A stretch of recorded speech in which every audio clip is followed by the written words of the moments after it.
Постојат ли женски и машки професии? Дали главната улога на жената е во кујната или сепак таа е подеднаква со посилниот пол? Олимписките игри се ретка можност кога женските спортски звезди добиваат свое место на насловните страници. Сепак, надвор од периодот на големите спортски настани, статистиката тврди дека иако 40% од спортските учесници се жени, спортовите во женска категорија добиваат само околу 4% од целокупното медиумско покривање. Сакаме ли да гледаме жени како спортски новинари? Дали тие се рамноправни со мажите околу нив? Рамноправни? Не. Знаете, и не би ни сакала да сме рамноправни. Сепак мораме да знаеме дека постои разлика помеѓу маж и жена. Жената ја има сета она емоционална поддршка за се она што го дава и еден емоционален конгломерат на личност, на суштество, на битие, додека мажите се порационални. Тие две работи кои ќе се избалансирате, тогаш е убавината.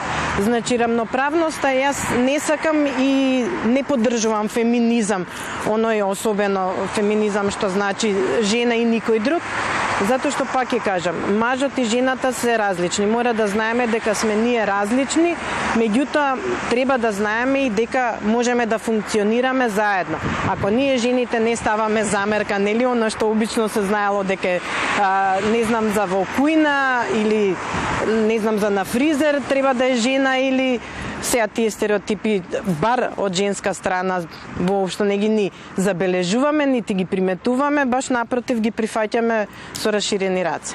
Женското спортско новинарство е креативна професија, која го покажува знаењето од областа на спортот, кој воопшто не заостанува од она кој го имаат колегите новинари. Едноставно, или го сакаш спортот или не. Поттик за новите спортски новинарки дава и колешката Ирена Андреевска.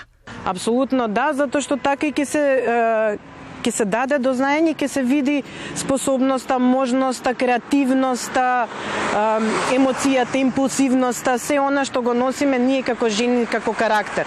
Затоа што колку и да негираме или да или не, меѓутоа сме импулсивни личности од X работи, бидејќи емоцијата кај нас побргу работи од сето тоа. Меѓутоа се тоа работа сам на себе за да се избалансираат тие нешта. Да, и тоа како би апелирала, затоа што јас многу често знам да кажам, оваа наша работа не треба да се гледа како работа. Ова е на некој начин хоби.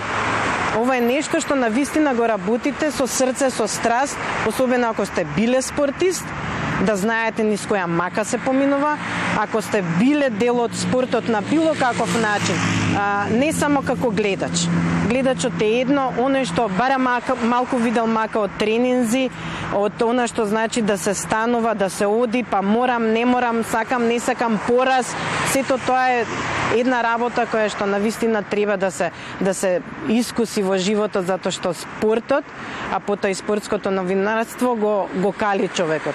Треба да сватиме дека спортот е она што дефинира силна нација. Спортот и културата ни се единственото нешто што е идентитет вистински.